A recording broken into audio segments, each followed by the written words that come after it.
Kami bersyukur atas semua fasilitas yang sederhana ini kami pakai untuk kemuliaan-Mu. Terima kasih Bapa. Garaplah hati kami. Dalam nama Tuhan kami berdoa bersyukur. Haleluya. Amin. Shalom Bapak Ibu Saudaraku yang dikasihi dalam Tuhan. Senang berjumpa kembali dengan Bapak Ibu Saudara-saudara. Terima kasih, dan ini saya mau sampaikan pesan Tuhan dengan singkat kepada kita. Dan temanya adalah bicara tentang tips untuk sukses. Semua orang adalah merindukan kesuksesan, dan tidak sedikit orang meninggalkan tanah kelahirannya adalah untuk sukses. Dia meninggalkan kelahirannya seperti saya, negeri Sigaol, dan pergi ke kota Batam dengan suatu impian untuk menggapai cita-cita, yaitu kesuksesan. Jadi saya merindukan supaya bagaimana hidup saya lebih sukses atau lebih hebat dari kampung. Jadi demikian saya pikir semua orang-orang, hingga sampai dia yaitu meninggalkan negerinya dan pergi ke negeri orang lain. Sama halnya juga yaitu Tuhan memanggil Abraham adalah untuk merindukan membuat dia kesuksesan, bagi dia secara khusus sukses dalam rohani, bahkan juga secara finansial. Nah Bapak Ibu Saudaraku, memang saya bukan berbicara Abraham malam hari ini. Saya akan menyampaikan pesan Tuhan 3 tips untuk sukses menurut kitab Roma pasal 12 ayat 12, di mana dikatakan di sana ini adalah tips yang begitu gampang dihafal orang, dan saya pikir juga tidak sedikit di antara kita yang sudah menghafalnya. Tetapi ada hal-hal yang penting juga untuk saudara dengar malam hari ini. Karena apa? Kalau nggak diingatkan bisa lupa. Ya, itu sebabnya juga sampai Alkitab ada ditulis kitab ulangan, ya kan? Karena harus diulang. Demikian firman Tuhan, bersukacitalah dalam pengharapan, bersabarlah dalam kesesakan, dan bertekunlah dalam doa. Nah, ketika poin ini sebenarnya sudah jelas di sana, 3 poin adalah kunci untuk sukses, ya. Dan dikatakan di sana bagaimana kita untuk bisa mencapai sukses. Yang pertama, saya dan saudara harus memiliki roh sukacita. Rupanya kalau menurut nas ini nggak bisa orang murung-murung sukses, saudara. Jadi makanya mungkin juga seperti si Nehemia, ketika dia murung-murung ditanya oleh raja itu, Nehemia kenapa kau murung wajahmu, nggak pernah gitu ya. Nah, jadi akhirnya rupanya dia murung-murung karena juga untuk memikirkan sukses bagaimana membangun tembok Yerusalem gitu ya. Tapi saya bukan bicara tentang tembok Yerusalem, bicara tentang suasana hati. Bapak Ibu Saudaraku yang dikasihi dalam Tuhan, ketika saya dan saudara memiliki suasana hati, maka ada gairah untuk menggapai cita-cita. Nah, ketika seseorang juga tidak bisa bersuka cita, lalu dia bermurung hati, lalu dia nggak bisa mendapatkannya. Kenapa, saudara? Karena memang yang namanya murung, saudaraku, maka saudara agak sulit dia untuk menemukan apa yang dia rindukan. Nah, sukacita adalah menambah imun, dan juga sukacita adalah menambah gairah di mana kita untuk menggapai cita-cita kita semua. Maka oleh karena itu, apapun persoalan Bapak Ibu Saudara-saudara yang dikasih dalam Tuhan, saya mau mengajak Bapak Ibu Saudara supaya kita memiliki roh sukacita, karena sukacita itu adalah sesuatu imun yang menaikkan imun kita, dan juga pertanda gairah kita untuk mencapai impian kita. Jadi dalam situasi bagaimanapun, mari tentukan sikap hati dengan roh yang memiliki sukacita atau semangat. Kemudian yang kedua, Bapak Ibu Saudara sekalian, dikatakan di sana betapa pentingnya kita menjadi pribadi yang sabar dalam kesesakan. Bersabar arti di sini bukan berarti dia pasif, tetapi bersabar dalam hal juga aktif.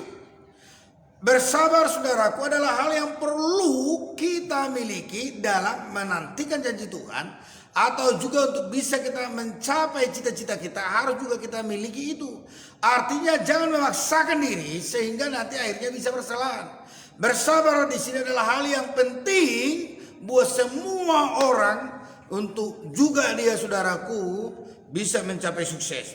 Nah, dikatakan di sana bersabarlah dalam kesesakan. Jadi situasi yang bagaimanapun menghimpit saudara atau juga menekan yaitu ekonomi saudara, kesabaran yang juga di sana ada yang disebut aktif sambil bekerja yang disebut oleh labora perlu kita miliki.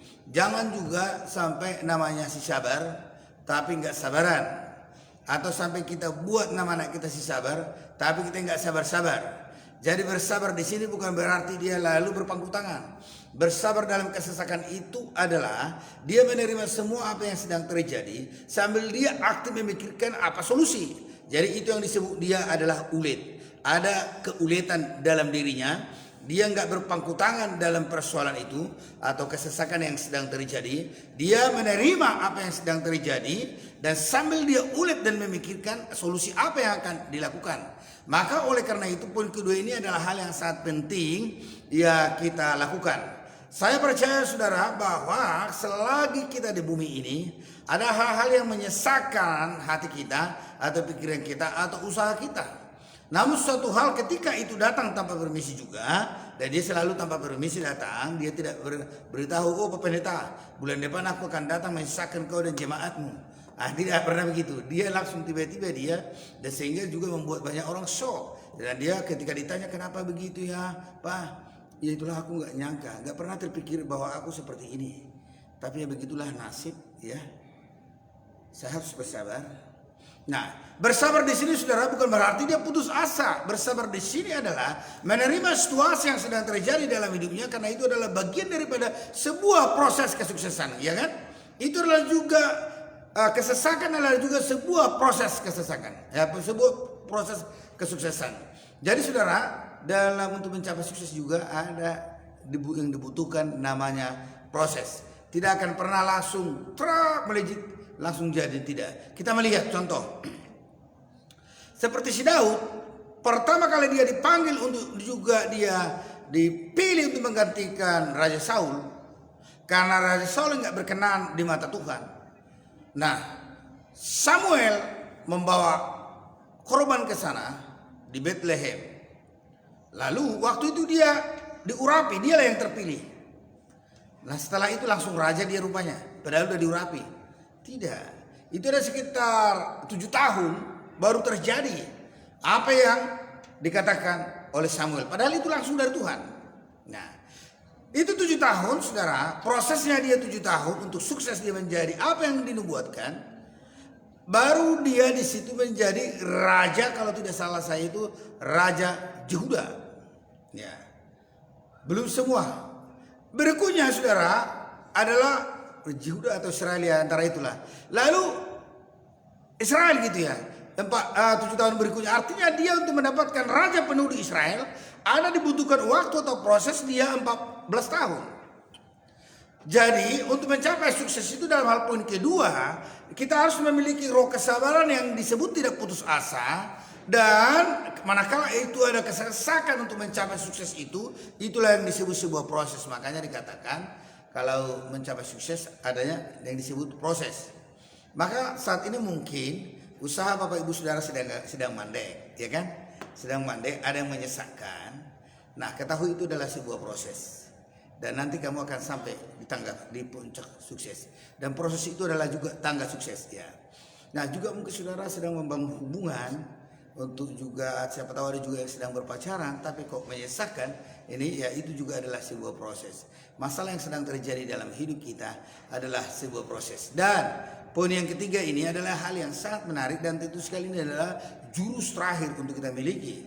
Nah, dikatakan di sana harus bertekun dalam doa. Dan bertekunlah dalam doa. Apa yang dimaksud dengan bertekun? Bertekun itu adalah bahwa pagi ini berdoa, nanti siang berdoa, malam hari berdoa, atau hari ini berdoa dengan doa yang sama, besok juga dilakukan dengan doa yang sama. Artinya di sana bahwa betapa pentingnya kita mencapai sukses itu kita ketahui, berdoa kita sampai kita juga di puncak sukses. Nah, yang sering kali orang saudara yang di luar Tuhan adalah untuk mencapai sukses yang dia lakukan adalah satu, dia tahu disiplin. Nah, itu betul memang itu adalah poin-poin untuk sukses ya kan.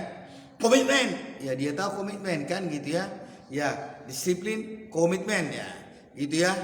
Baru juga dia tahu juga adalah teknik, contohnya bagaimana berbicara atau komunikasi, itu adalah juga bagian daripada sukses. Ulet, ya itu adalah juga bagian daripada sukses. Oportunis, atau di oportunis itu adalah semacam kalau rohaninya itu adalah tahu dia kairos Tuhan atau apa yang sedang terjadi itu timingnya gitu ya. Itu yang disebut oportunis ya.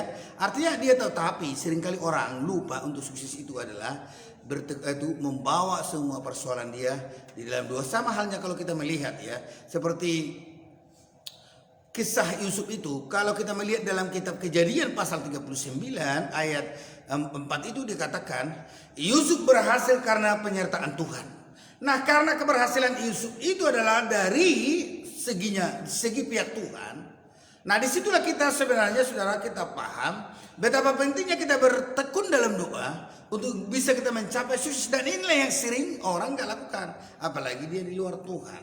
Orang Kristen sendiri pun dalam melakukan sebuah usaha, nah ini juga sering dilupakan. Jadi poin yang ketiga ini adalah hal yang sangat penting kita lakukan. Dibawa semua persoalan itu kepada Tuhan, dibawa semua usaha niaganya itu kepada Tuhan. Dia berdoa di pagi hari, berdoa siang hari, berdoa malam hari. Apalagi juga kalau sudah menikah, harus satu visi dan satu hati untuk mendoakannya kepada Tuhan, membawa semua usaha niaganya kepada Tuhan.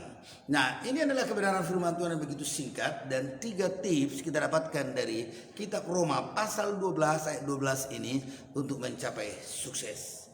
Maka saya percaya saudara, apapun yang kita rindukan, kita akan mendapatkannya. Terlebih sebagaimana dikatakan Yeremia pasal 33 ayat 3. Ya kan dikatakan, berserulah engkau kepadaku waktu kesesakan, maka aku akan menjawab. Ya kan, itu juga adalah bagian daripada bertekun berdoa.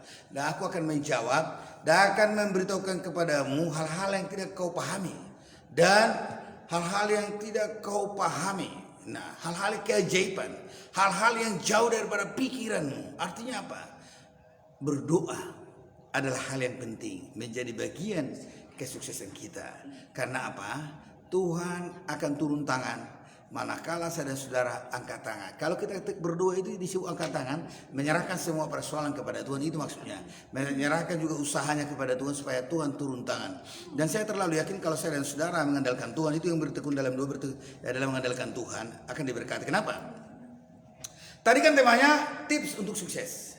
Nah, kalau kita menganalisa Yeremia 17 ayat 5, terkutuklah orang yang mengandalkan kekuatan manusia, yang jauh harapannya daripada Tuhan. Gambaran kutukan itu nanti buka Alkitabmu dalam ayat 6. Tetapi dikatakan diberkatilah. Ini kalau diberkati kan itu bicara sukses. Nah, diberkatilah orang yang mengandalkan Tuhan, yang menaruh harapnya kepada Tuhan. Nah, baru digambarkan berkat itu atau kesuksesannya di dalam ayat 8 itu hal yang luar biasa. Nah, oleh karena itu, andalkan Tuhan selalu. Jangan pernah menyerah. Jangan pernah menyerah. Masih ada Tuhan yang menolong saya dan saudara. Sesulit apapun masalahmu, sesulit apapun pergumulanmu, mungkin engkau berkata, ini waktunya aku akan menyerah. Ini waktunya aku akan beli baygon. Tapi saya katakan, masih ada Tuhan melakukan mujizatnya bagimu. Masih ada Tuhan yang mengasihimu dan mengasihi saya. Masih ada Tuhan yang berkata, kita tidak selalu ekor akan tetapi menjadi kepala, dan tidak akan turun akan tetapi akan semakin naik. Itu hebatnya. Dan yang paling menarik bahwa dia berkata dalam kitab Yesaya pasal 49 ayat 6 bahwa nama kita terlukis di tangannya. Yang disebut terukir itu Bapak Ibu Saudara adalah kita tidak jauh daripada tangan kemenangan Tuhan.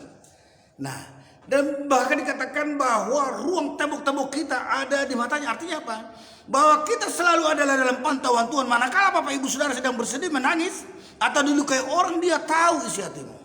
Dan dia akan mengulurkan tangannya bagimu dan akan membelai engkau. Dan mengurai dan membelai air matamu, dan supaya air matamu itu berhenti.